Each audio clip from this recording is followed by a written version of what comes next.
ಭೇಟಿ ಕೊಡ್ತಾ ಇದ್ದೀರಿ.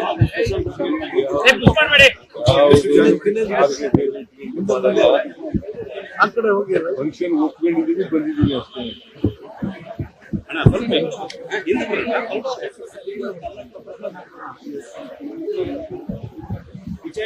ಯಾರೇ ದ್ವೇಷದ ಭಾಷಣ ಮಾಡ್ತಾರೆ ಅವ್ರ ಮೇಲೆ FIR ಹಾಕಿ ಆಗ್ತಾರೆ. ದ್ವೇಷ ಸಮಾಜದಲ್ಲಿ ಒಡಕುಂಟು ಮಾಡ್ತಕ್ಕಂಥದ್ದು, ದೇಶವನ್ನು ಉಂಟು ಮಾಡ್ತಕ್ಕಂಥದ್ದು, ಒಬ್ಬರಿಂದ ಒಬ್ಬರಿಗೆ ಅಶಾಂತಿಯನ್ನು ನಿರ್ಮಾಣ ಮಾಡ್ತಕ್ಕಂಥದ್ದು, ಇದು ಯಾರೇ ಭಾಷಣ ಮಾಡಿದ್ರು ಕೂಡ ಅವ್ರ ಮೇಲೆ ಎಲ್ಲರ ಮೇಲೂ ಕೂಡ FIR ಆಗ್ತಿದೆ. ಬಹಳ ಕೆಟ್ಟದಾಗಿ ಮಾತಾಡಿದ್ರು.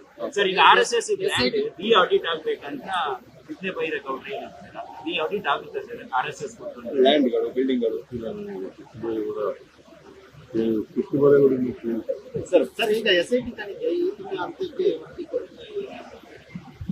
ನಾವು ಇಂಟರ್ಫಿಯರ್ ಆಗಲ್ಲ. ಸರ್, ಮತ್ತೆ ಅವರಿಗೆ SIT ಅವರು ಈಗ ಹೋಮ್ ಮಿನಿಸ್ಟ್ರಿ ಹೇಳಿದ್ದಾರೆ, ಕೊಡಬಹುದು ಅಂತ, ಕೊಡಬಹುದು, ಕೊಡದೇ ಇರಬಹುದು. ಸರ್, ಅವರಿಗೆ ಈ ತಿಂಗಳ ಕೊನೆಯಲ್ಲಿ ಕೊಡ್ತೀವಿ ಅಂತ ಹೇಳಿದ್ದಾರೆ. ಹೋಮ್ ಮಿನಿಸ್ಟರ್ ಜೊತೆ ಹೇಳಿದ್ರು, ನನ್ನ ಜೊತೆ ಹೇಳಿದ್ರು. ನಾನು ಇಂಟರ್ಫಿಯರ್ ಆಗೋದೇ ಇಲ್ಲ.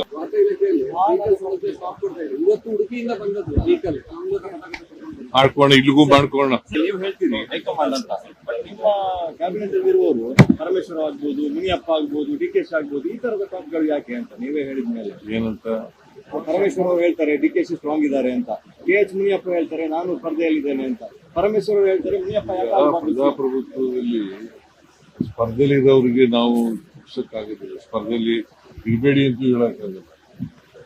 ಪ್ರಜಾಪ್ರಭುತ್ವ ಹಕ್ಕು ಅವ್ರಿಗೆ. ನಾನು ಚೀಫ್ ಮಿನಿಸ್ಟರ್ ಅಭ್ಯರ್ಥಿ ಕ್ಯಾಂಡಿಡೇಟು ಅಂತ ಹೇಳ್ಕೊಳ್ಳಿಕ್ಕೆ ಅಂತಿಮವಾಗಿ ಹೈಕಮಾಂಡ್ ತೀರ್ಮಾನ